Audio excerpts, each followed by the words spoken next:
Hey, Alex, good morning. Good morning, Reed. How you doing today? Oh, I'm doing pretty well. How about you? It's a Friday on a long weekend. I've got my coffee. I moved my cat away from the stream so she's no longer jumping all over the desk. Uh, Hey, maybe it's just a new requirement of the cat if team. you learn well, yeah, I was gonna say one thing about the internet loves cats. So Yep. there- I think 20% of the content on the internet is around or related to cats. I still tell everyone 99% of cloud storage is cat photos. That's just how it goes. Yep, it's the first to it's the alpha and the omega meme. Oh, I love it. I will say it's Well, just turn the speakers down just a teeny bit. I'm getting a little feedback. yep. Perfect. But yeah, I appreciate you coming in today. I know we had this plan way back in March, sometime earlier in this year. It It would all have been blurs March together with into COVID. April. Yeah, Yeah. something like that. But yeah, I'm glad to finally get you on. I know, like, the conversations that we've had are always fun. I still like you. Still always have one of my favorite shirts that I saw at one point. It had all the Windows logos splattered all over it. Etsy. Yeah. Yeah, it was that was years ago at like I'll say, was it like one of the Dynamics conferences in It was Texas, I Power think? Platform Chicago. I just don't know if Chicago. that's like the world tour or whatever, how they classify it. But that's when I met you. Yeah, I kind of met the Power BI tips guys. I was very much just out in the community. I didn't have like my voice or my presence at that point. So it's just like, yeah. how can I be as loud and bombastic as possible? I think I did a I, pretty good job. the topic eludes me, but I remember you had a lot of fun with it, and you're like, let's just get silly. We're gonna have fun. We're gonna hang out for an hour. We're just gonna do some stuff. We're gonna see some cool things, and I remember you. The thing that stood the test of it at time was less the topic of more that just your energy very much bled into that, and like, okay, he's one of those like individuals who just he embodies himself. He is just exactly who he wants to be, and there's no substitute for it. It was a mind bending experience. We were doing Power Query from Hello World all the way to Custom Connector in 60 minutes. That's what it was. Yeah. Okay. Yeah. Hooting and hollering, high fiving folks. Very, very Yeah. different. I'm of the edutainment crowd. I love to Yep. perform. I love being on stage. So I mean, especially here with like COVID and everything else, like it sucks that we haven't been able to get out on the road and just like as much as we build out in the community here in like the past, 18 months or whatever it is. I love connecting on Twitter, love connecting on LinkedIn, but I also love connecting in person. Shaking hands, high fiving, hugs, Yep. kisses, whatever it is. Sign me up. Just absolutely love it. All right. Now, I don't think you're going to the. You're not going to the one over in Copenhagen, the Power BI Next. But are you going to the Dynamics Summit or main I'm conference down in not. Texas? Okay. Yeah, but I mean that one's still like up in the air. Like I look at the calendar all the time, like, could I do it? Could I not?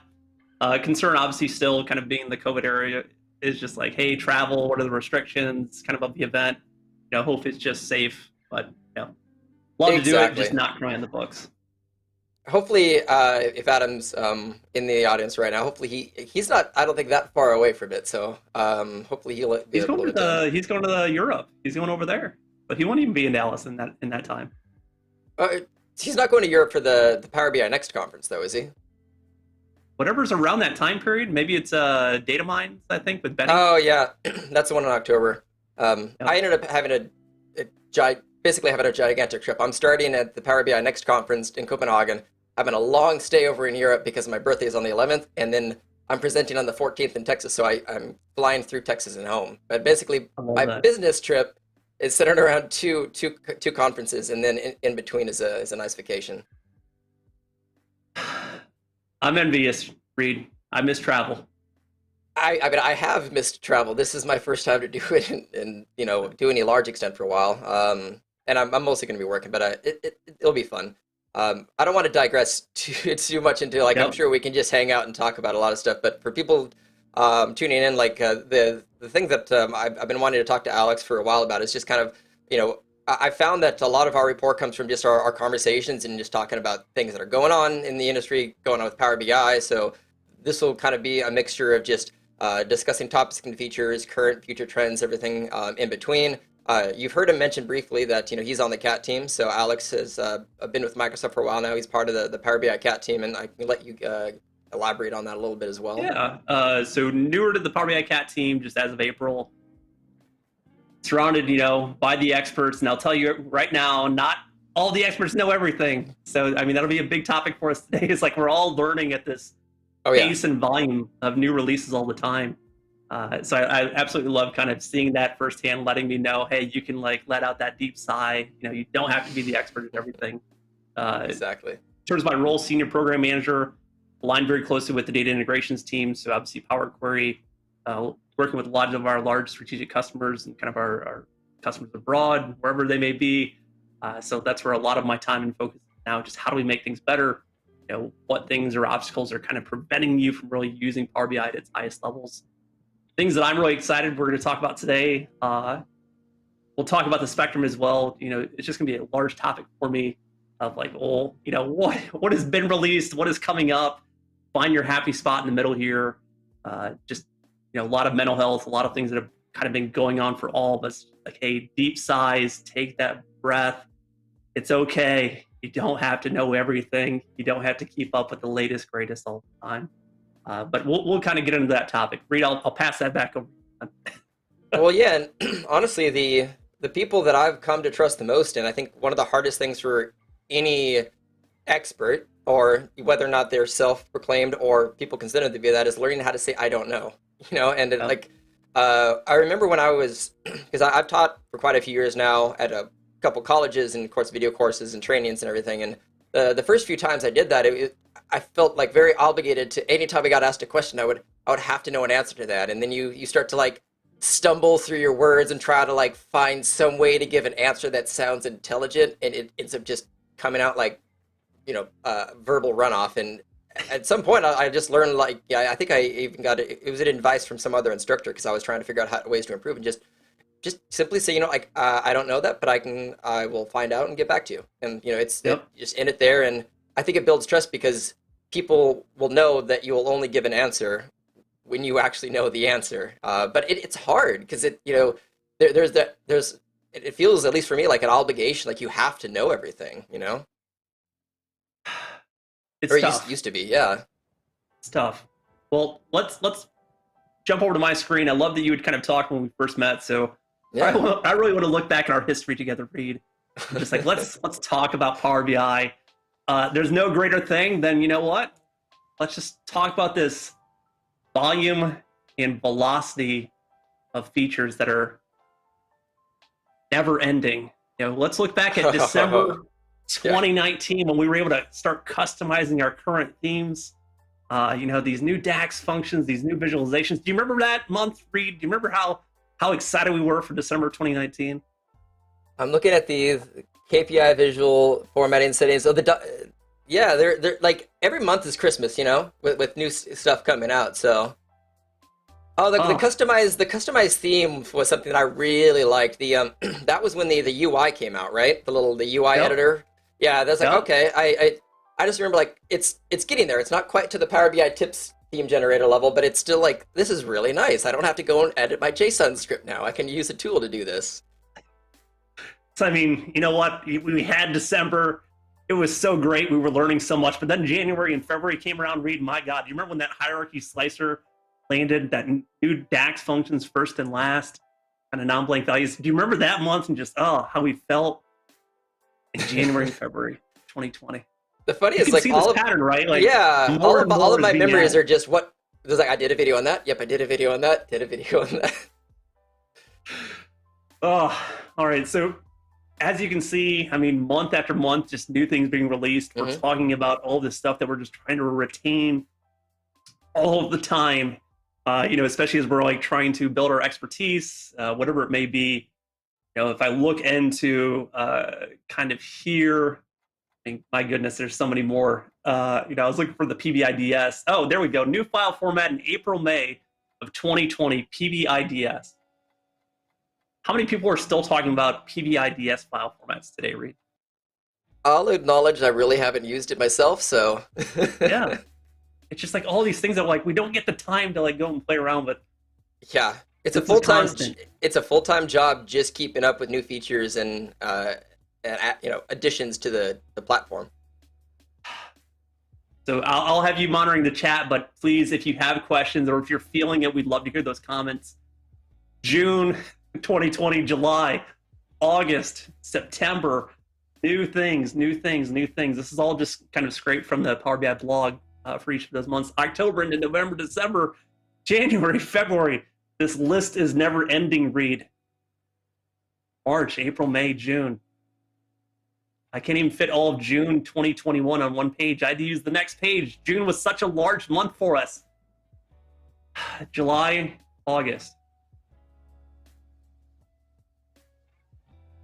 How is it that we're committing all of this to memory all of the time, Reed? Like how? Like what is the systems perhaps that like you've devised, or have you kind of said, this is my structure, this is how I'm gonna approach each month? Love to kind of hear your thoughts there.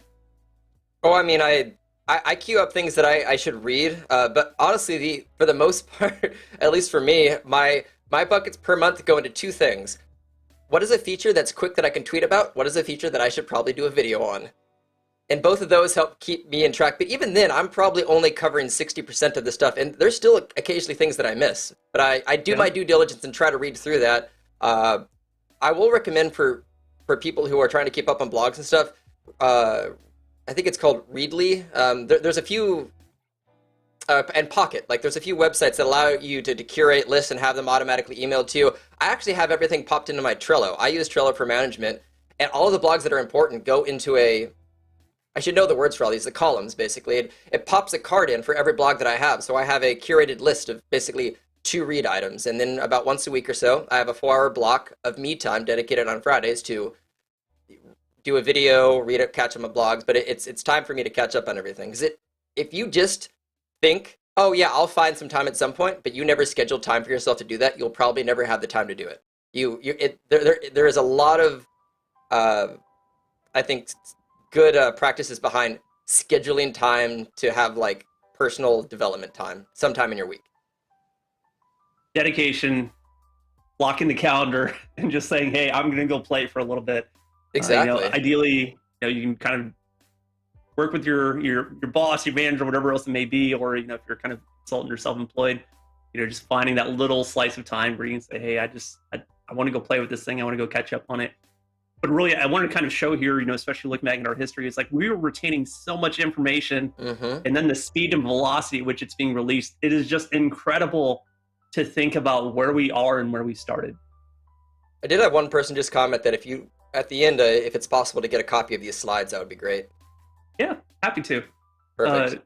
So I want to kind of throw up this timeline, this project end date. Maybe it's your story, your journey, your promotion, whatever else it may be, whatever resonates with you. I'm using Reed, that transition here that you taught me.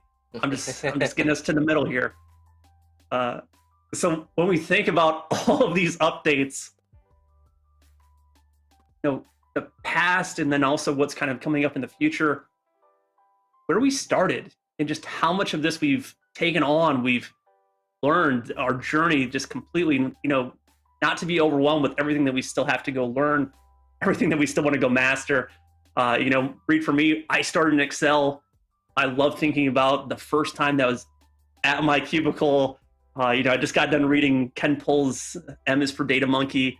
All I did was write VBA nonstop, and I had my first Power Query challenge, and I told myself, you know what, I'm just going to run to the VBA editor, and I'm just going to whip up a little bit of code, and this Power Query stuff is too hard for me. But I sat there in that moment, and I said, no, let me figure this out. That was back in the my mind, is just melting at this point in time. Finally taking on the challenge of Power Query. Never looked back. My VBA went from 100% of my job to 0. Outside of that 1% to kind of schedule those refreshes. But what was the beginning for you, Reed? Like, what was that moment? And obviously for our chat as well, where did you start? Obviously we're just going at such a fast pace that we don't ever stop to look back and be like, oh my gosh, look at everything that's in the rearview mirror that we learned, that we kind of tackled, that we accomplished these milestones. I'll pause there, Reed. Let me know. Yeah, I feel like Power Query is a very common one for a lot of people. When you just realize time saver automation. One of the things that I still like to use as a concept is, way back when I worked with Power Pivot Pro, Rob had one of those slides where it's hours in a day and basically manual. Was death by 1,000 cuts work, as he called it, and then there's deep think work, and then it's well, with Power Pivot, zhunk, death by a thousand cuts shrinks up, and then you're left with like a 90% bar, which is analytics and thinking and all the other like big brain stuff, that you can do where it adds value to the company. And I just love that idea and that visual to really show like using tools and especially with Power BI and a lot of other stuff where you can automate, whether or not it's refreshes or data transformations or anything else. It frees up the time to learn or do a lot of other stuff. And I think that was one of my biggest things. I started in Excel way back in the day with manual stuff, VBA, all of those ugly Yep. coding languages. And I slowly started using Power Pivot, which was that like that alone started saving me time. And then I had to dabble into Power Query, and that was also back when you still had to write a lot of M to use Power Yeah, Query. There totally. was like a couple of basic functions, but if you wanted to grab data from an Excel file, there was no function for that. You actually had to write the code to like extract the contents and everything else. That was a multiple step. There was no just magic button that did all that. But I think it's those moments where you realize where you can save time. I think is probably most of the aha moments that I would bundle under a single umbrella. Is I discover the value of a feature when I realize how much time it can save me to do X versus how I used to previously do it. I always love a good Power Query story. I still remember when they didn't have the table.combine. So like to combine Yeah, a folder or kind of append all those files was a pretty massive custom function. exactly. Working in a large enterprise, that was like whenever they were doing Power Query kind of add-ins, I had to go like fight my IT admins and say, please, can you upgrade us to the latest Power Query add-in? I love those moments too, just kind of reflecting. Got one from Mark, watching 150,000 rows per second flow in a Power Pivot.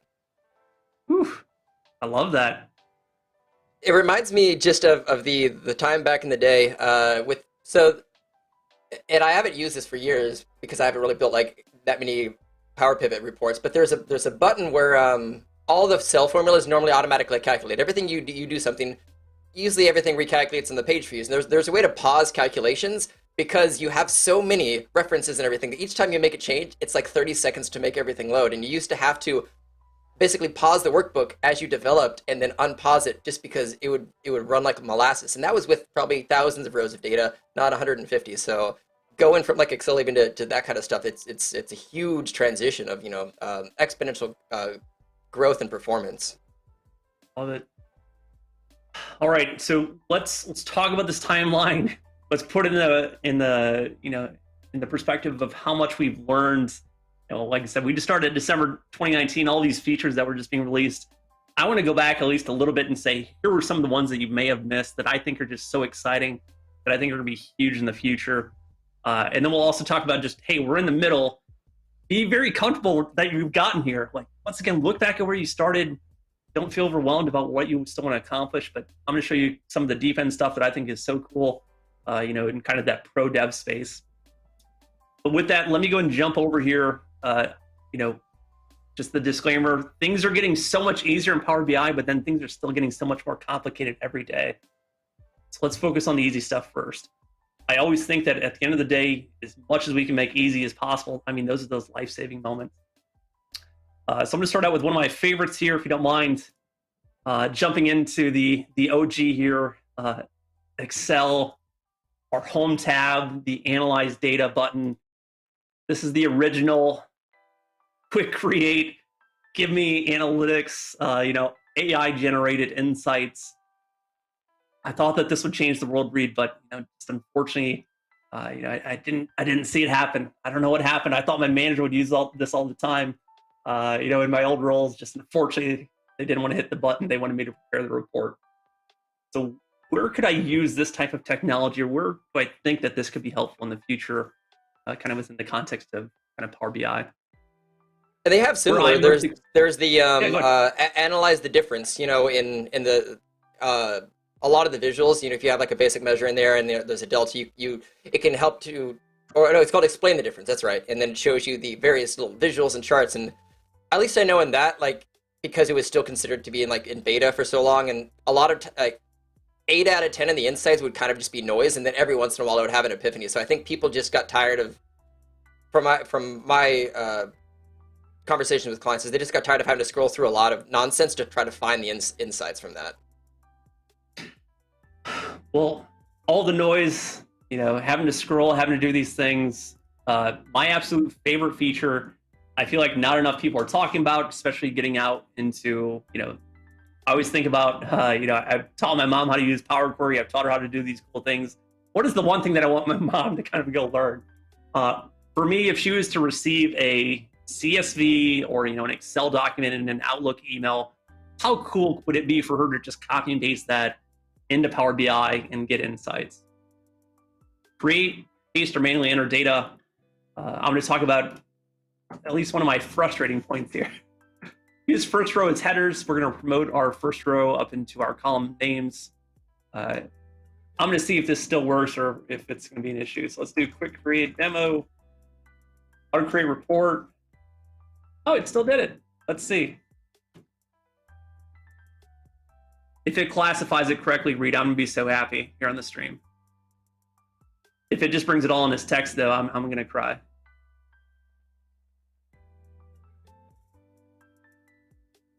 Ah, they fixed it. Ah, did anyone play with quick create early on? Because before, whenever you pasted in data, it would ask you to classify the column types, and that annoyed me so much because Power Query has annoyed us for ages with that change type step. I was like, why doesn't it just do this? It does it finally. That is so cool.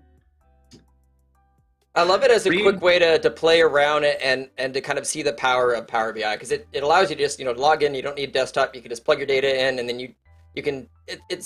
I like to describe it as like taking the platform for a test drive. Like you haven't bought the car yet, but you want to quickly just see what it can do.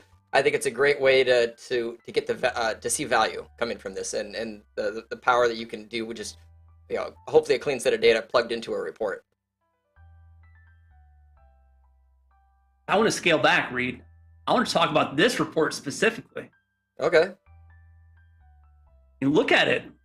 It's evenly spaced. There's kind of a drop shadow. Mm-hmm. There's a title at the top. There's like these great call outs here, maybe some of these card values. It's not bad for a copy paste AI generated report. It's not too bad. It's not what I wanted. Yeah. I just like the one practice that I like about this, which I'm pretty sure they're doing, is they're spacing things by about one snap from a snap to grid thing, which has always been a universal practice of mine. Is turn on snap to grid. It makes formatting and alignment 1,000 times easier when it comes to development. I love what it presented to me. It's not quite what I needed. I don't want segments. I click it and my report automatically changes. Mm-hmm. My goodness. This visual down here, countries, personalized visual. I still feel like not enough people are talking about this, using this. Here in my quick create example, I want to change this now to the map. Quick create, done.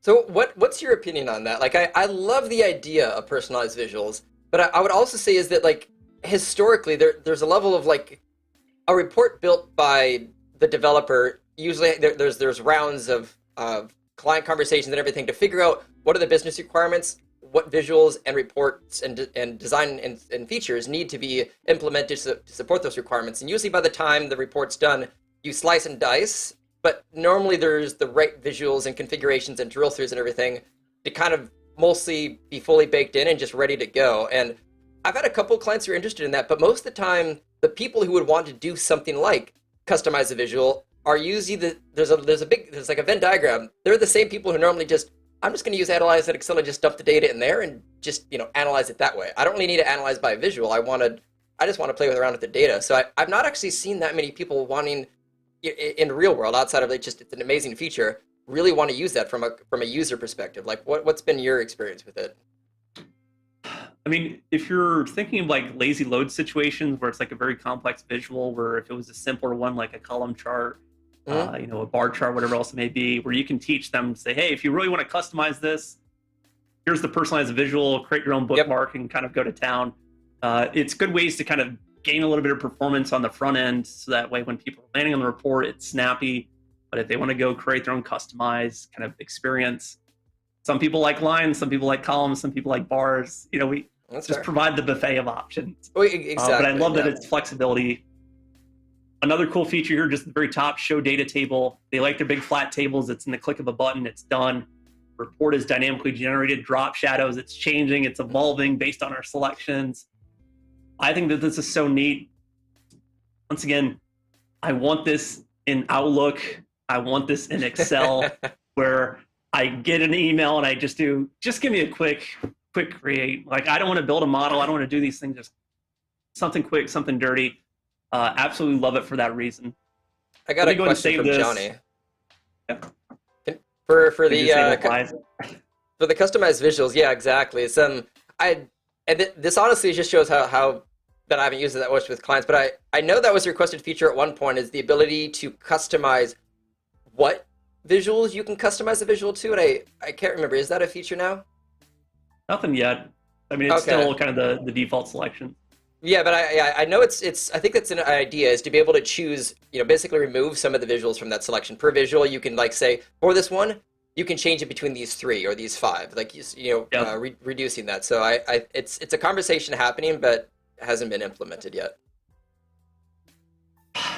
We'll wait and see. I'll follow up on it. Like I said, I'm just a huge fan, so I'll kind of track them down. I love conferences, Reed. Myself, Reza, Patrick, Jessica Jolly, a lot of us were at this conference. We looked around and we didn't see any Power BI people. It was all surrounded by Dynamics and SharePoint folks who had never seen Power BI. Yeah. So in a sea of 30,000 people, there was maybe like 15 or 20 of us. Also, Miko Yuck was there. Tristan, so many names. I mean, it's so small, but I just want to name them all. People that had never seen Power BI before. They still exist out there. Thinking about this quick create, thinking about these little small integrations, integrate Power BI, visualize this list, point, click, insights.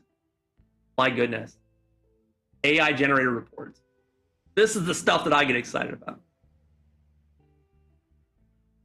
I want Power BI to be everywhere.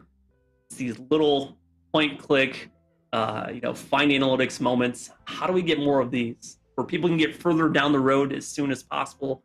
Like you had said, kind of find that time to value Power BI. Pause there. Reed, have you seen many people using the SharePoint quick create feature as of yet?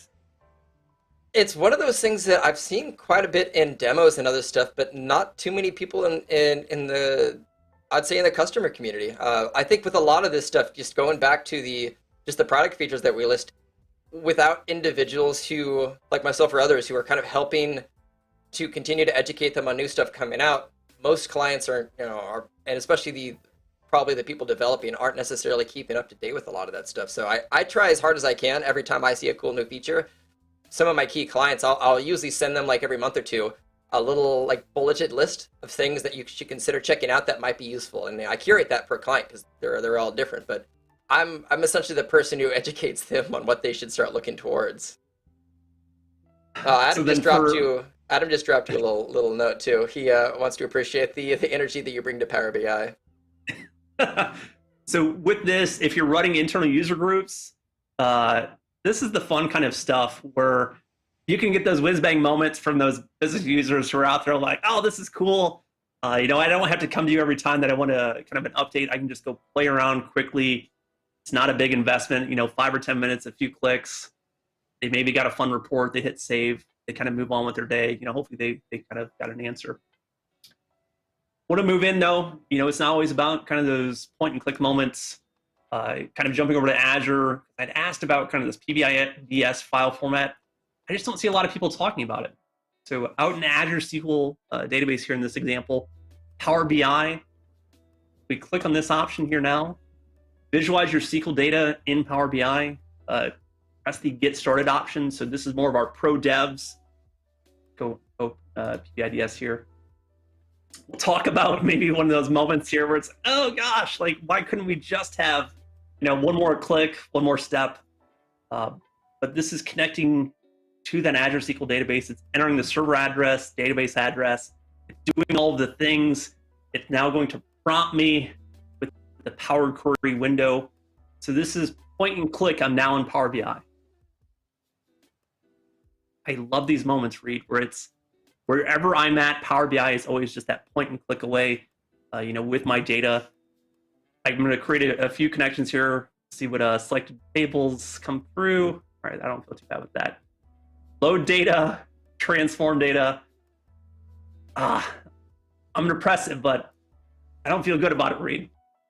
I like the anything that has the from example, all the like columns from examples. Now we have text and CSV from example, web from example, all of the ones where you give it the output and it generates a script view. Those to me are the biggest magic moments in Power Query.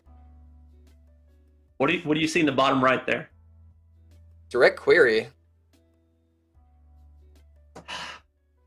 So this point and click, deploy a PPIDS file. I'm just thinking about it now. You know, all of my IT friends who want to get into Power BI, their first experience is direct query. Exactly. It kills me, Reed. It kills me. So of course that comes with its challenges. You know, if people are trying to do too much in the system, it's just firing off all these millions of queries. They're probably thinking, you know, why is it so slow? Why is my backend just so chatty? It's these little moments where, you know, I'm really excited about this feature. You know, I would love it for just to be in import mode as easy as possible. We select all the columns, change it, or I'm sorry, select all the tables. Hopefully it goes through. If not, you know, not a deal breaker. And it's a good moment just knowing. It's just a good moment to mention for people that like direct query is one of the many, as Peter Meyer likes to call them, modes of Power BI. But it's something that is an amazing feature, but it does get overused. People think the number one reason I see people using that when they don't need to, they think they need real-time data. Like, well, okay, makes sense. You want current data. Like, how often do you make a business decision with this data? Like, we meet like Tuesday and Thursday mornings. Okay, so what you need is before those meetings at some time, you need to review the data and you need the data current at that time. So you probably want like a daily refresh. Well, yeah, okay, so you don't need real-time data. You need a refresh schedule that matches your meeting deadlines. So now switch that to import, because direct query comes with so many more complications and performance considerations and limitations that comes with that. And I think people just jump onto that thinking that's the best way to do it. And import is still the king when it comes to the most configurable, customizable, and buildable when it comes to the mode or so that you're basically doing for your model development. So like that should be the default, with the exceptions being dual, direct query, or any other type of combination thereof. Yeah. Easy fix, storage mode and import. You know, hopefully they align it close with their ETL process. If there is a need for direct query, find that need, find that requirement. But it's PBIDS, this single point and click defaults to direct query. It's in preview. Maybe I'll see what I can do about fighting for the storage mode to be changed to import. Point and click though. We're in our Power BI, we're in our insights, we're dragging, we're dropping, we're having this fun. We started at the business, kind of quick create, now moving into IT with these single point and click moments. Things are getting easier. Wherever you need to find an answer with data, your business, your requirements here, point and click solutions. Mm-hmm. Absolutely love it. I want to bring this now back into the Power BI service here, if you don't mind. Jump into kind of datasets hub. Another area where I just don't hear enough people talking about how cool the datasets hub is. Reed, have you been playing around with this much at all? Are you talking to a lot of your customers or clients about this? Are they enjoying it? The org-based datasets? Yeah, here. So all of the datasets that they have access to, hopefully descriptions, endorsements. Are they coming out, or are they using this? This all goes towards, I feel like the buzzword of this year. Last year it was DevOps. This year I feel the center of excellence is what I'm hearing murmured about a lot these days. And it really goes to the idea of, I like Matt Allington's description of this. It's a golden data set. You want as few of those as possible to service all the needs of the organization and for a place like this to come to. So people aren't building their models, they're connecting to models and analyzing data. So like this is what I encourage people to build out is promoted and or certified data sets, putting them all together here and giving the self-service BI option against these rather than having everybody go and make their own data silos. So having a location for that, and I think the newly designed interfaces and everything else that's come out with this is, I think, continuously moving towards the ability to spend less time and effort to kind of create these central locations for certified data. I agree. Let's jump into one data set. Obviously from here, add that additional metadata. Let's provide descriptions. create a report from scratch. We can create those live connections, analyze in Excel, point and click experiences, right? Like wherever we're at, we just create new insights here. I love that if I want to know kind of the actual schema of the data set, this show tables button. Here on the right-hand side now, we have our entire tables view. We can see everything. So in terms of column listings, if we have kind of measures here, I don't know if I have any in this example, but I would love to see a search box where we could search for these properties, right? Does this exist? Find me those data sets where it does. Those moments, in the future, I think they'll come. But man, do I love this as it currently exists. Like things that I didn't know I needed. As I'm playing around the datasets hub here recently, I'm like, this is so cool. Hopefully more people are enjoying this, talking about it, getting it in front of their business users. I'd be very curious. Has anyone in the chat started talking to your users? Are they telling you this feedback, or is this just one of those areas where they've not explored as yet? Reed, let me know your thoughts here. Do you enjoy kind of lineage, the schema view, or is this kind of new things you're like, hey, I don't know that I played as much out here too here recently? Yeah, I mean, there are some people in the chat that just like Ray as an example. There we go, pop that on.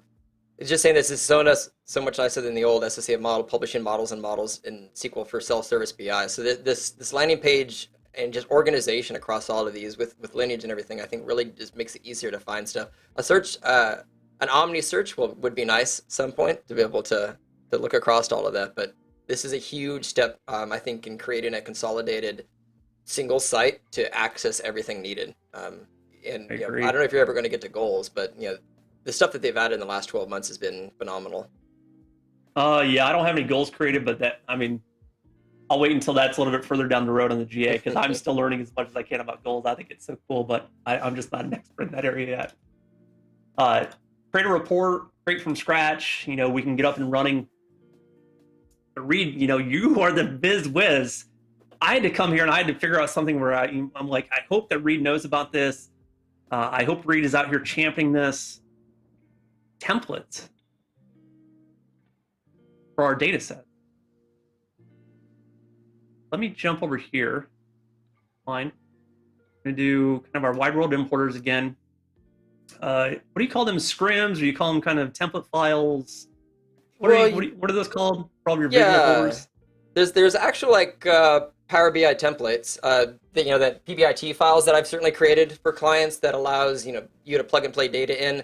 Sometimes I do just give them kind of a file that has like layouts already built out into it to give them ideas. That's things that I've been using for years. But now we also even have like custom themes that we can export. But the goal with any of those is to normalize design, colors, aesthetics, and everything to create some type of consistency across usually the organization or the company to meet whatever standards they might have. So I love that you talked about the theme files. Kind of a shout out to Johnny Winter. He did a awesome review of a recent book dedicated to Power BI themes. And I was like, why would anyone write this book? But he was talking about all these undocumented properties that you could go in and change and edit. And I was like, oh my goodness, like this sounds incredible. So now I want to kind of go out and buy that and hopefully play around with it. But I have to pace myself, right? I can't go learn everything all the time. So I'm going to get to it when I get to it. But for right now, things that I'm really excited about, let's just change the background here, right? Everyone's asking for this bloom. It's the hottest thing, sliced bread. I'll just add myself here, my old emoji. Awesome.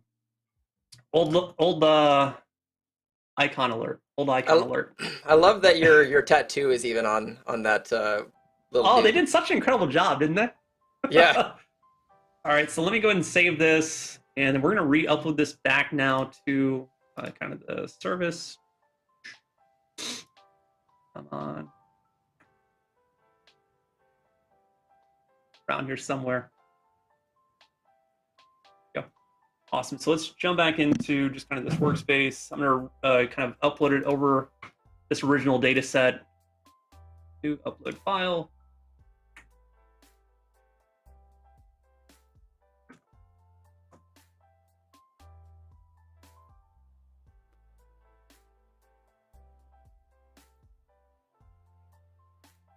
Because I think we traditionally have just said, hey, just upload like a white sheet, blank sheet. Yeah. You don't need to have a report page with it. Wide world importers, I see my background right. I don't really have anything in here. What I want to do is I want to save a copy of this now. To do space, open parenthesis, capital T, template, close parenthesis.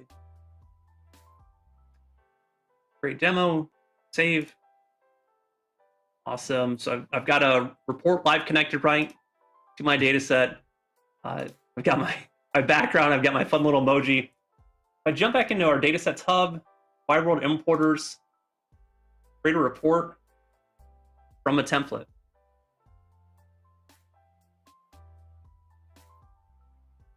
What do you think is going to be in that template, Reed? I'm assuming it's going to throw that data in a little bit and hopefully generate some visuals. I've actually not used the template button yet. Yeah. So reserve keyword, open parenthesis, capital T, close parenthesis. If we recall, it had that theme background that we selected. I added an icon. We could classify every property of our visualizations if we really wanted to in there as well. Yeah. So create a report from a template. Look at that. I now have a template ready to go for my users connected live to my data set. That's nice.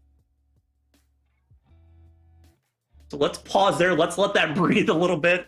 How could you use this, knowing that you could set your properties at kind of the time of your data set, just create kind of this reserved keyword template, and then whenever people connect live to that data set, they now have all of your brand standards, all of your content, for your organization, ready to go. You can lay it out exactly how you want, and they're just now dragging, dropping, building. Let me pause there, Reed. What are you thinking right now? I haven't seen this. I think it opens up the doors for further, because PBIT files work well enough, but it also requires people to have Power BI Desktop installed. So this allows for a lot more self-service for a large portion of the organization without having to have anything installed in desktop. And I think it also further encourages people to build in the service. It's one thing that honestly, historically, like I've kind of asked, recommended people avoid. One of the biggest issues is, you don't really have version history with the files. You don't have the copies of the PBX store in any kind of version controlled cloud storage thing. You just have the one version of it in whatever workspace it is. But I think with features like this and ability to potentially even like sync to OneDrive and other stuff, I think it's further pushing towards a proper environment to be able to build lean reports in the service instead of having to then have desktop installed, which I know Microsoft is wanting to move towards eventually, is having a closer parity between desktop features and service features and allowing people to develop just in the web using a browser. I love it. Do we have any comments from the chat, Reed? Let's see if we maybe blew some minds here with this template thing. It was just one of those features that got released. I saw it over on Twitter the other day. I had to go find the docs as, the Lord of the links. Even I struggled finding the link to provide the documentation. So it was in there somewhere. I would just be very curious, what others are thinking about kind of this templated approach, setting your themes right off the bat. Mark didn't even know that you could use the template button that existed in the service, so he already apparently sees some clients and business users that could use this. Yep. So kind of the difference here, if I was to jump into a different data set, I don't have the from template because I don't have that reserved keyword kind of over my data set. If we're to jump back over to kind of that wide world importers example, I have it down here, reserved keyword, create a report, then it lines up. There was one question from Ray just on like, how would you do a version control with certain features like this if you're creating the reports off of this? Like, at least historically, the way that I would do it is, if it was created in the service, you download a copy and then archive it somewhere. I don't know of any other way still to do that, but what would be your recommended practice if you wanted to have any kind of version history for stuff being built using this, if any? Let's do this right. Let's do the save. Saved. Back to reading view. File. Still download it. Okay. So, at least a thumbs up there. If people wanted to take it to an offline copy, they can. If you are doing some type of version control up in the service, you can use some of the, like copy Power BI report to a different workspace.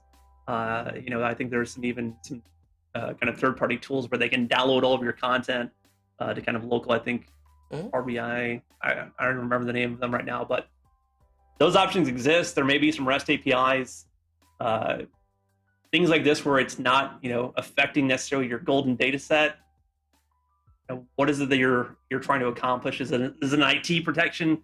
If it's self-service, hopefully they've got enough guardrails so that they don't, uh, you know, get themselves in trouble. But if they do, contact Microsoft support and have them back up or restore content, as much Exactly. as they possibly can. But I don't have the best answer. You'll just have to kind of find that lane.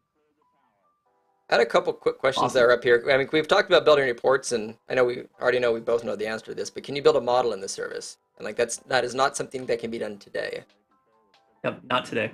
I mean, Exactly. we could say technically, if you were going to use like the XML endpoint, I mean, you could use tools to deploy kind of that model.bim. But in Actually, terms of the Power BI, oh, go ahead, read. there's an exception. You can build a single table model in the service. The interdata, Yes, it is a model. But it is not a model with relationships or DAX. But you can build a very basic model in the service. I think you can even do it here, Yeah. where you can create a blank report or create a data set only. Mhm. So if you're doing a quick create, you could create a data set purely on a big flat table that you copy and paste.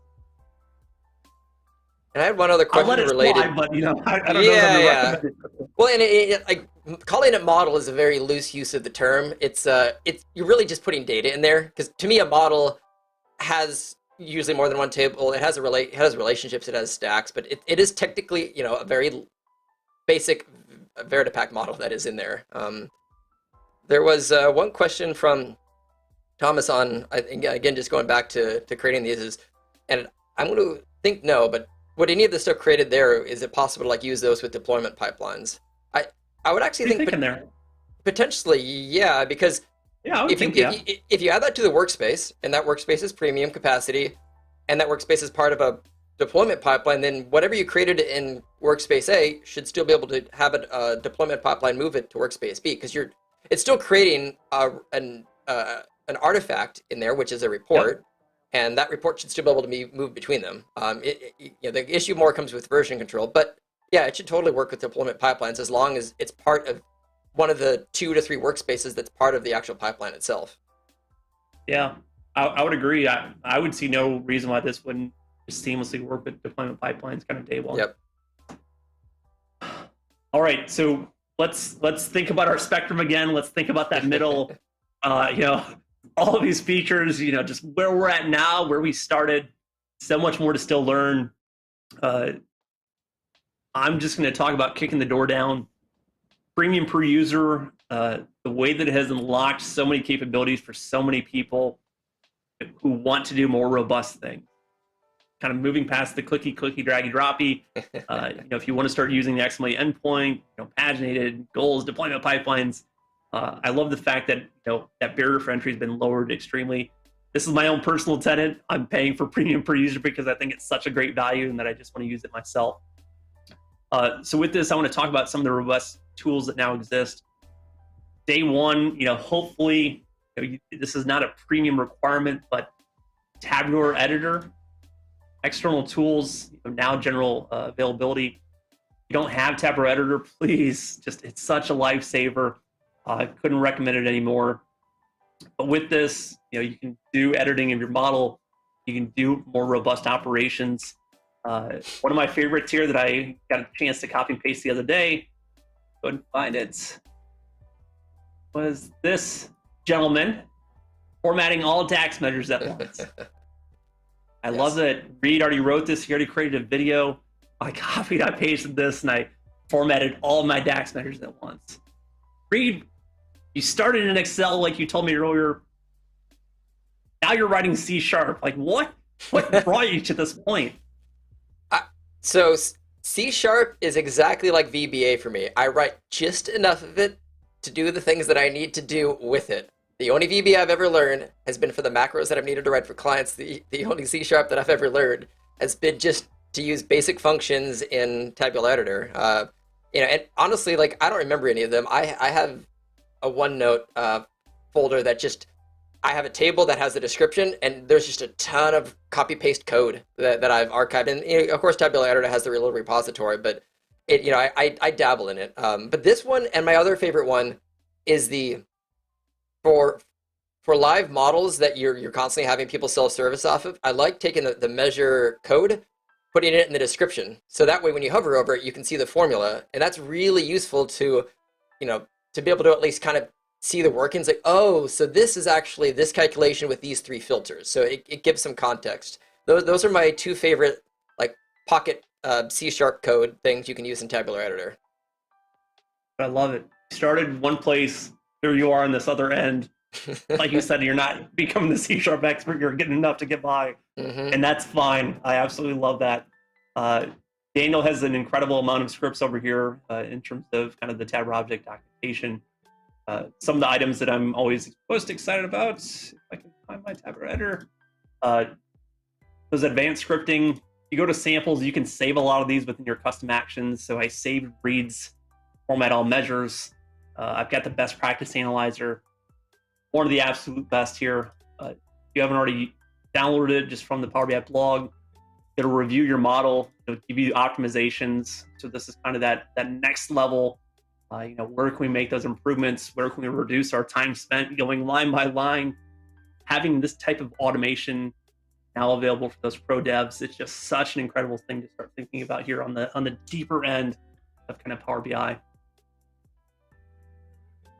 One other item, just in terms of this is going to be my community challenge. I'm still a little frustrated after doing all the Tabular editor in an hour. I want people to think about these repos. We had these repositories, all the incredible things that we could do. Let me just copy. I know what this is. Let's run that. I need a measure. All right, measure 1. Measure 2. On. Sun, count rows.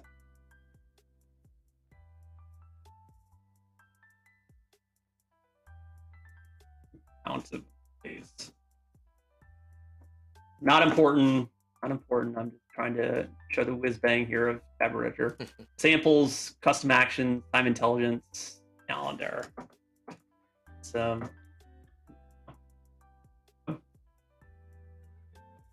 6 measures deployed, click of a button. Yep. I would love for the community to have more of a repository of just these common patterns. And then this way we're not all wrestling with DAX all the time. We have the most optimal, hopefully SQL BI approved measures that kind of exist where we can just instantly deploy them. I love, Brady, I think you would talk about at the time, you're always looking for those things that save you time. This kind of stuff is it. And there's one thing that can take that even one step further is that's a script to create the measures and everything to do all of that. And calculation groups takes it even a step further for like time intelligence stuff, where you can create the calc groups that allows you to plug any measure into it, and then it automatically shows you that measure year to date, PY, year over year, and so on and so forth. So the one sample or custom action I'm missing is I would just love to have a create calculation group that creates all my time intelligence patterns. If somebody has that script, send it to me. Connect with us on Twitter or LinkedIn. Oh yeah, I would just love to have that available. Kind of a point and click. I want to highlight just an awesome resource here, Elegant BI. So this is Michael Kowalski and the Power BI Cat team. He is doing so many incredible things with Tabular Editor and C#. Talking to him, he's like, this is not my background, but I just got so obsessed. I learned it all. And he's doing all these incredible things. I love that passion exists. Come out here, look at his scripts that exist, copy and paste them, get them into your Tabular editor as soon as possible. Just these life-saving moments. I do want to call it something else though. SSAS Tabular Protocol. So this is the SQL Server Analysis Services Tabular Protocol. You can come out to the Microsoft Docs. You can download this here now. Kind of show. Yeah. Reed, are you out here running around the SQL Server Analysis Services Tabular Protocol very often? Or have you seen this? I've come across the document. I will not say I've read it at thorough length. It's on my list of 1,000 other books to go read someday if I'm stranded on an island. I agree. All right, so I know we're coming to kind of the top of the hour here. So common data structures, we have model, we have data, we have table. I'm going to go to table object. I have all these different tabular object properties that exist. One that I want to kind of highlight here, and I'll kind of call it too, is private. If you're always having to hide your tables, And you don't even want people to see them if they're connecting with, third party. Maybe they're connecting with Tabler Editor. You're like, I really wish they didn't see that table. There is a is private field that you can enable in your Tabler object model, but also exclude from model refresh. So Boolean that indicates whether the table is excluded when the model is refreshed. So as we're talking about kind of those performance optimizations where people are like, this calendar table gets updated in our ETL system maybe once every 5 years. Why are you refreshing it each and every time, Reed? In that I whole agree. process, we could because I think people are always asking this in Power Query. They're saying, well, how do we disable this from refreshing? That exists, not locally. So unfortunately, this does not work. Kind of within the kind of the model here, not show. So you have to enable unsupported Power BI features. You come down here, exclude from model refresh, change that flag to true. Table no longer refreshes. I didn't know this.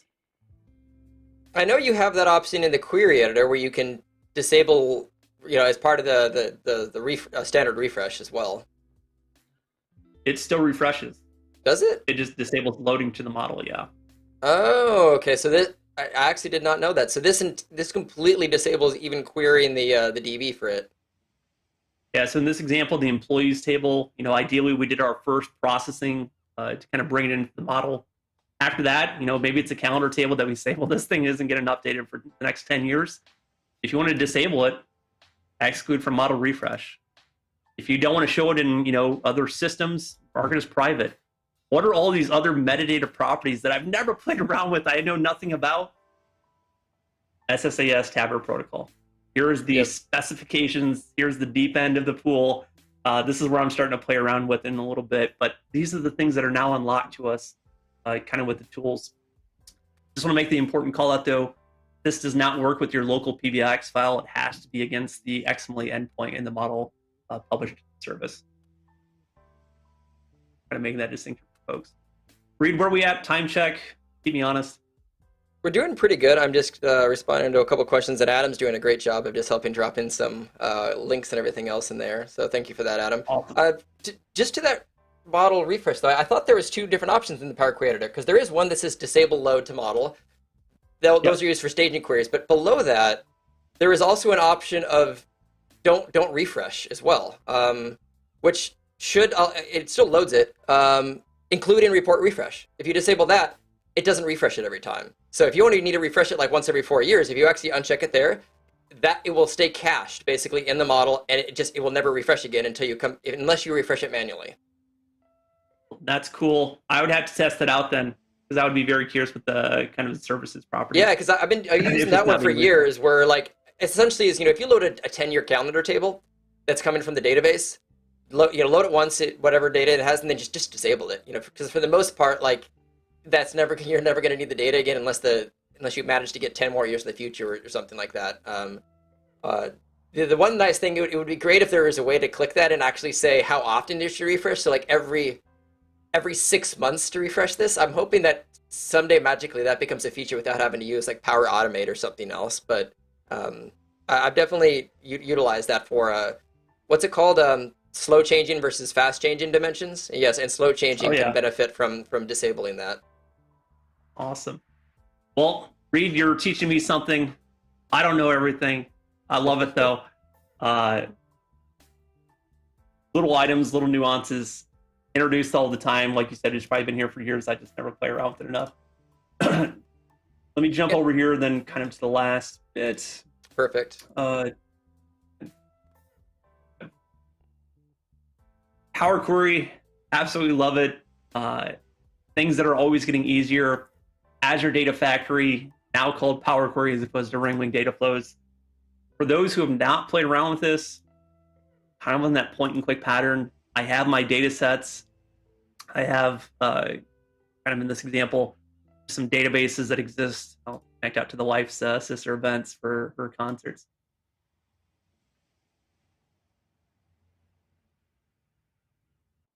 There we go. Just dropping in a note for people if they have any remaining questions too for a little Q&A at the end. I got a couple of questions spun up at the moment that we'll get to.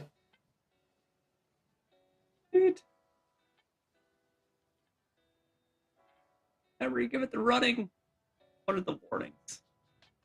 On it earlier. I have found that Power Query Online has definitely been a bit slower than like Power Query Desktop here and there. Some of the new features though, like the lineage and everything else, and the graphical interface for actually seeing like changes and everything, it's game changing.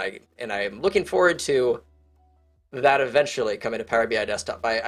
I know from discussing with enough people now on the product team that it's not just a UI upgrade, it is a complete overhaul that is going to happen because Power BI Desktop is here for developers. Power Query in Power BI Desktop is an entirely different team that manages that. It is, and the level of complexity to basically rip that out, it's trying to like replace the bottom three levels of a skyscraper. You actually have to remove them and then put a new one in, but keep the top amount. Yeah, that's the like analogy that I have in my head is you're replacing like one of the big parts of the foundation while keeping the rest of the building standing at the same time. You know, kind of working closely with the DI team. I mean, they are so much excited about when they get there, right? Like, Yeah. hey, when we're all on kind of this one central code base, we have all the Mhm. modern experience Power Query Online. You know, when they reach that milestone, they're going to be able to do so many more cool things when they're not having to kind of deal with the decisions made in the past, kind of coming into the future. Awesome. So Azure Data Factory, I start out in Excel read. I have no idea about these big data scale transformations, you know, ETL systems, but I know Power Query. Yep. That talent brought us into Azure Data Factory, where we now do massive kind of transformations. Still some limitations here in terms of the functions that are supported. But like you just talked about, you know, features that exist in Power Query Online, diagram view is already here. In terms of kind of the step view to query settings. Here we go. Query indicators already here in terms of step indicators. Everything in terms of the Power Query Online cloud experience, just being available in more and more places. I think it's now in like Time Series Insights and a few others. I have like an early video where I was like, oh, Power Query is in about like, you know, 7, 8, 9, 10, or 12 different places. My gosh, that video is so out of date now. You know, it's probably in 15, you know, maybe even 20 for all the places I don't sniff out all the time. It's just incredible to think that this talent and where we started and where we're now at, the things that we can do, still very much focused on the easy button of, hey, in this example, I just said Power Query, connect out to the CSV, connect out to this database. I'm now here. I can now do transformations at scale. Mm-hmm. My goodness. Just I don't want to call it the deep end of the pool because it still feels very simple just to do these kind of point and click interactions. But I absolutely love looking back at where I started, kind of where I'm at now. But let's go and pause there. Questions? What was kind of coming up through the queue, Reed? Yeah, I'll pop them in. I'll just quickly comment on Power Query. Like I love that it is essentially being pumped into almost every data platform that Microsoft has as like the de facto transformation tool. You know, it's slowly replacing stuff, even like, you know, SSIS and other things like that, just for to have the pipeline between, you know, raw and processed data. But the one thing that still annoys me is there's not a good, clean, like solid de facto like icon or logo or something for Power Query. Like Power BI has a symbol, Data Flows has a symbol, all these other ones do. And like back in the day, there used to kind of be one for Power Query, but there isn't really a good, when you're making slides and other stuff and you're doing a flowchart, you need like they something have one now. Do they? Yeah, like, check out their Twitter. It's kind of like a mashup of like a table and like a wand, but I made stickers. I go to powerquery.com. I don't see any symbol. I've even looked on like the official powerquery.com website. I still don't see it. So maybe they're slowly starting to bring it out. Okay, yeah. I'll look. I'll send you the SVG. Yeah. I'll send you the SVG. I was excited when I saw it, and I was like, I'll go get a tattoo if I need to. I've missed it for so long because like for flowcharts, you need something to show Power Query besides just the word Power Query, and I've had to make my own icons for years because there hasn't really been a single one ever used to represent it. So that's good to know. Okay, so you'll send me the SVG on that. Let me queue up some questions that I got. Yeah. I'll get to Adam's at the end, but let's just start from the beginning. There was some from the beginning of the stream that were not directly connected, but good to bring up now. And I'll flip over to us so we can actually discuss that here. So Just share some insights on the new data flows connector. Honestly, my only experience with it so far has been what I've seen on Twitter. Unfortunately, my observations have been that a few people have tried it and they love the idea, but I've had a few people say that it's somewhat slow. So Oh, interesting. that's about the most that I've seen online. Because I use data flows with a couple clients, but not a ton. So it's something that's like on my list of things to check out. So like, what are some of your 2 cents on the new So connector? in terms of the recent update, and make sure that you go in and actually change your Power Query M to new function, but it does now support query folding if you're using the enhanced compute engine. If you have that Yeah, turned okay. on, it can now do query folding. So in the past, where you weren't able to do, you would incrementally load data into a data flow, but you couldn't Yes. incrementally load data flow into a data set. You can now do that. That should And be a I, huge yeah. benefit if you're experiencing kind of slower. Or Mhm. go ahead, read. Oh no, I was just going to say, and I think from the back end perspective, I believe it's still cached in blob stores, but then there's a semantic layer, a SQL layer on top of it that like Yep. grabs the blob storage, caches it into the SQL instance, and then Yep. that is what you're connecting to. So like at the core, it's still being stored in the same way, but it builds an extra layer in between, which gives you the query folding ability, right? You got it. Yep. Okay. Yep. So to use Azure SQL there, Yep. enhanced compute engine. So if you're just using kind of the non-enhanced compute, I don't even know what you would call it, standard, but there's a standard data flow in Power Apps. I don't want to call it that. So if you're using the traditional data flow, it's still using the same methods as the past, but the new one Okay. does support query folding. So if you're saying that it's slower, it's not performant, I'd be very curious to hear those. Looking at the logs or just submitting a support ticket to kind of have that investigated, because I'm thrilled for it. Any Yep. way where we can make the data flow across the Power Platform more connected. So if you have a data flow in Power Apps, you can easily connect to it from Power BI or vice versa. That is the utopia for me. Data as easy as possible. Oh, and it's like it's the will it fold? Because most of the time Yep. that does help a lot. Not always, but it's one of those things to strive towards. It's kicking the can down the road. How many applied steps can you get before you break break the folding? I agree. All right.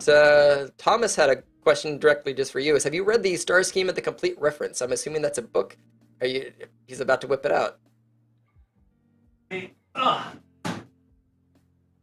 Got it here on my desk, That's right great. next to my Paul Shirley SQL Server. So once again, if we're looking at, I've got 40 other books running around too, but I'm comfortable right here in the middle now. Like, Yeah. I don't have to read every book at a frantic pace. I don't have to get to the end.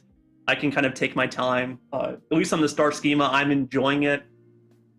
I don't want it to be a labor. So that was like one of those moments where I just had to, look at the mirror and say, Alex, slow down.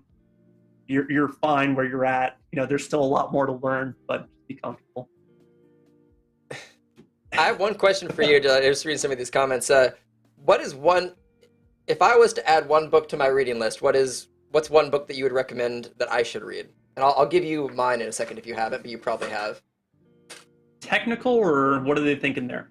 Or do we do both? Dealer's choice. I'll even like get my little notepad up and I'll make a note of it right now. I'm always actually looking for new books, and I occasionally do enjoy sitting down and reading something that will help me better myself for work. So I will say an answer. I think a lot of people put a lot of weight into kind of the definitive guide to DAX, which is great. For me, it's a struggle to read, and I'm not saying this in like a bad way, but I don't process everything on the first time, so it is the multi-read kind of adventure and journey. Beginning DAX, or I can't remember the proper title, but Phil Seamark's first book. Oh My yeah, goodness, it's that approachable. book is incredible. It talks about DAX from a SQL background, but not in that level of depth where you need to be a DBA or have that experience. But the way that he explained it, the way he approached it, my goodness, I was blown away. If I was to kind of put that within like a path type approach, I would say read Phil's book first. If you want to read his advanced book, that's great too. But then take on the definitive guide to DAX. I just Yeah. feel like Phil's book is not talked about enough. I just think it's incredible on the DAX side. Power Query, I mean, for me, it goes back to just where I started. M is for Data Monkeys from Ken Yeah. Foles. So Hmm. excited about his kind of second edition. But then after that, I would put Gil's book. I love Chris Webb, but his book, it's just dated for its time when the ribbon Yeah. wasn't as robust, the capabilities weren't as robust, and even Chris admits like, hey, there's some good meat in there, but a lot of it is just the product moved so quickly it became outdated. So Exactly. I would love more Power Query books. I know there's one potentially coming on the market, so I'll be excited to kind of check that out too. Hopefully What that was it? answers the question. Yeah, yeah. And I I think I actually have the PDF of Phil's book, but I haven't gone through it yet. Just as a note on the definitive guided DAX, I've considered that to be less of a I'm going to read this end to end and more of like I'm stuck on something DAX related to DAX. Yep. I'm going to look for a chapter in here that can help. Like it to me, it's a solution book to a puzzle. So I look for solutions in there when I'm stuck, and then I find them.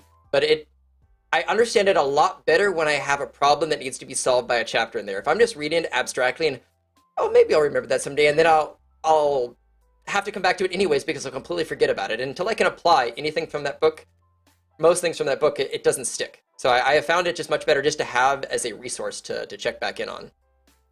So that was my first time reading it. I just did cover to cover, and somebody said, "Oh, I'm on my fourth time reading it." I was like, "What? Why would you read a book four times?" Now I Yeah, get it. Yeah, I know that was at first edition. As soon as second edition dropped, I immediately grabbed that. I know the chapters that I need to read and read and read, and then some of them I'm just blown away. And I own all their books, I own all their courses. Like they're the top of the mountain for me. But in terms of that journey, I would still just say, man, I think Phil's book is so incredible. exactly. I did have Anthony just had a question about if you had any links that could learn more about create from template in the service. I did a quick Yeah, googling earlier and I found a lot of docs on like actual PBIT files, but less for the new service one. So if you have that later to drop, I can throw that in the like I description. said, it was so hard to find. You had to search for the datasets hub, and then it's buried in Okay, there. But I'll make sure that Reed has it for the video description. perfect. Adam with this, uh, my business requires that I have 90 plus visuals on the report. How do I get it to perform fast? Oh, Have you tried export to Excel? right? Yeah, exactly. Burn it with fire, step one. Honestly, though, like, Yeah, but most of those were, like, in all seriousness, there are some times where people like, can you not just like make the page taller and add a scroll bar and just have visuals all on the same page? And well, what is this trying to service? What business requirements are there? Guaranteed that can be split into 3 or 4 different pages with drill through capabilities and yeah. navigation between them and bookmarks and everything else. And you know, most of the time you want a single consolidated story to be told between pages, and 90 visuals on a page isn't telling one story. It's probably telling a dozen stories in a single page. So you try to center it around an idea, a theme, or like a business question per page, and just split them up, and hopefully end up with maybe 10 or 15 visuals per page. So I'll make one comment. I see a lot of people loving single card values, and my goodness, I love them too, but they need to have a purpose. I kind of think about it like that. Two paths in the wood. Why am I using a single card? Is it to create a dashboard driven alert? Is it to Yep. pin to some type of dashboard? If the answer there is no, let's start condensing those into our tables and matrices. I know Chris Hamill has done a lot of in this space in terms of his blog. Adam has videos on this topic as well. Yep. I think the easier button here, though, Reed, if I'm waving my magic wand of Power BI, I wish that Power BI recognized if I am using a single card value, that it would then bundle and fuse all of those DAX statements together.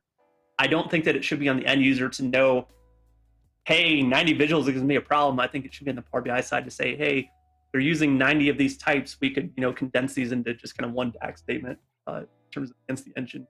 And I know Bill does a lot of that too, but those are the little things I look at and say, I want the easy button.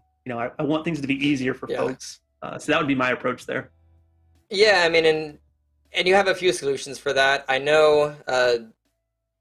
I'm trying to remember the exact blank. I've done one myself just a couple weeks ago on small multiples where, because normally it's additive. Their subtotals equal a grand total. I did it when you had self-contained using some interesting tables and some stuff like that. But it's consolidating multiple visuals into one. It's been talked about by most people at this point. You want as few visuals on the page as possible. Using a multi-row card instead of single-value cards, or you even using like a matrix table and just making the cells really big. You can also turn, and Adam, you might have actually done a video on that. I Yeah, think it was you or Patrick or somebody who basically turned a matrix table into like a card with the right formatting and everything, and that yeah. also allows one visual to load all of that. So that's Adam probably has the the video. yeah It's out there. yeah We all know yeah it's out there. exactly. So yeah, that's the other, just to paraphrase you, like solution is just reduce the number of unique objects on the page. We'll make the report load faster. I like that You're he's trolling you the though. yeah the other Alex popped up. What do you do if you have a report with 1,500 measures? Reduce the calculation dependency trees, use calculation groups, revisit. And this is where I love Power BI because people can build things of incredible scale. But if we get to a point where the model is trying to answer everybody's question, at some point we just kind of lose the focus of the original question we were trying to answer. So whenever people try and build it, well, I just want to make sure it answers everything. Have we been able to answer the base requirements that were first established? Yeah. Are we successful there? Have we started introducing, kind of updates, testing, rigor? I think it's that testing layer that a lot of people kind of miss. And then when they get to the finish line, it's just, why doesn't XYZ work? Oh, what happened to ABC? Like, let's go back to the beginning a little bit. But it's hard. I know if you're at the end of a project, like it's very difficult to kind of go back. Go ahead, Reed. I will also just say is like, historically, I've seen models with 1,500 measures. Those usually came before calculation groups, because a lot of it is like, well, you have 100 core measures, but then you have 15, year over year, prior year, quarter date, all that made on those. So there's 100 times 15. You now have 1,500, and that can, be backtracked down back to 100 if you make a calculation group with each of those cuts. So they're usually, by the time I encounter those today, I look for consolidation and like, how can we use calculation groups? Because by the time the report's loading, it's still, the performance is really per page. It is what calculations are being calculated on that page. The headache comes with development, especially if you're using Power BI Desktop, because when you add a measure or anything else, it has to refresh the model schema. And if you have 1,500 measures, you're waiting 5 minutes per measure if you're not using Tabular Editor for that. But that's usually my recommendation. Okay, I guarantee there's some duplicate filters that are being done. Those translate into, that's a calculation group. Let's redo the model, and consolidate this down. I love your Kane Snyder session. I've watched that a few times already. So that was There's such a cool one. So many magical things you could do with it. There's some other, there's some stuff coming up, I think, as well with calculation groups that are just, it's continuously game changing, because there's so many little parts, and especially with formatting, it's been used for so many formatting tricks that I never would have even thought of until I came across this stuff. So like I'm been very impressed with the creativity that's been applied using calc groups. A lot of it is not super easy necessarily, but it does give you extra features. And someday hopefully we get the easy button that just lets you do that.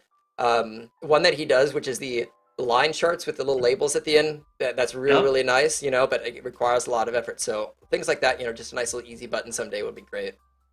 Reed, you spoke to my soul when you said the easy button. Yeah. I hope that's the takeaway for everyone today, is like all of the things that are becoming easier. It's still like this challenge. Like, I love calculation groups, but I've just not had the time to sit down and master them.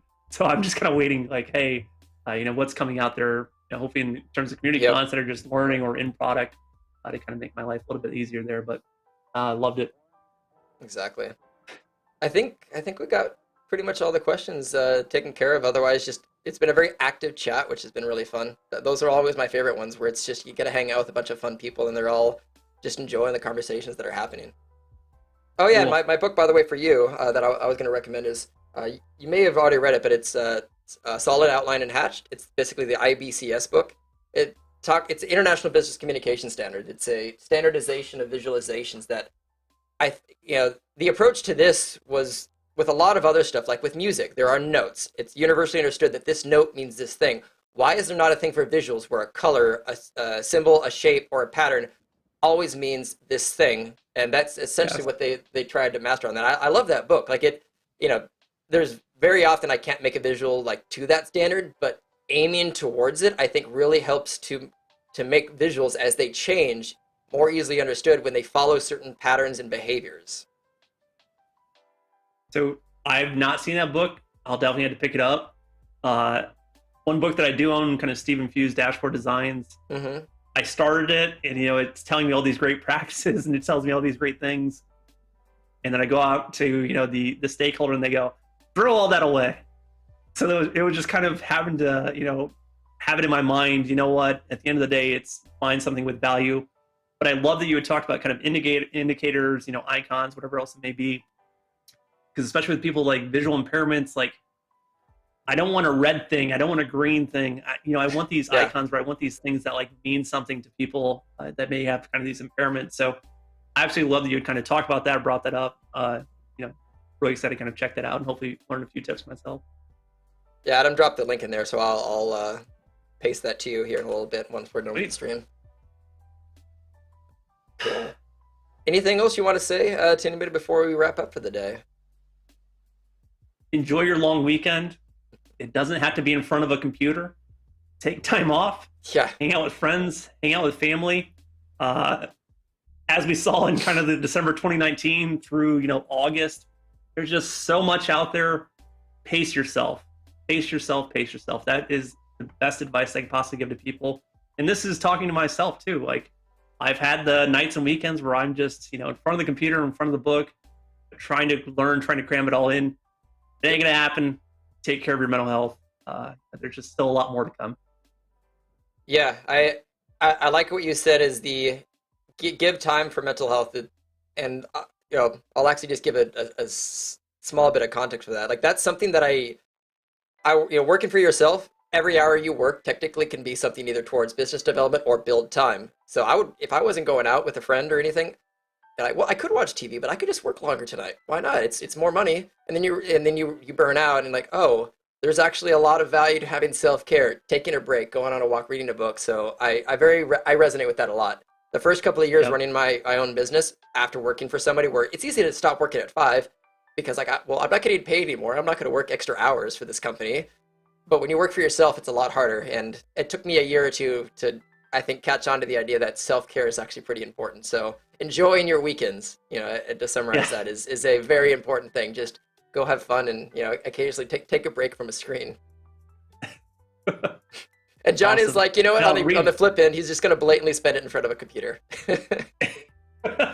Yeah. Reed, thank you for having me on, kind of rescheduling here too. Yeah. Really excited. Hopefully we can kind of come back and revisit this topic again or kind of go deeper, especially with the product always evolving. Oh, yeah. If something is frustrating you today, let's come back in 6 months. I'm sure all of it will, hopefully be, hopefully solved kind of with that easy button approach. But I always have something cool. Exactly. And I always have a baker's dozen list at least of like pet peeves that I have about a tool that in 12 months, they'll be different or they'll change. So I'd love to have you back on. It's always a great time just hanging out and having conversations. Awesome. All right, everybody. Have a great rest of your day.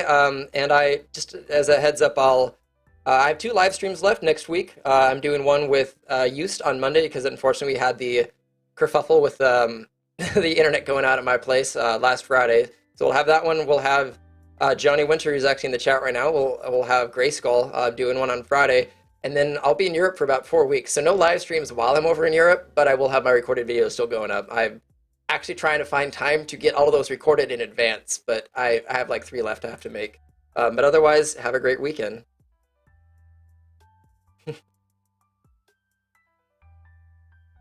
Thank you so much for watching. Please consider hitting that like and subscribe button. And if you want to help support this channel, take a look at our channel memberships as well.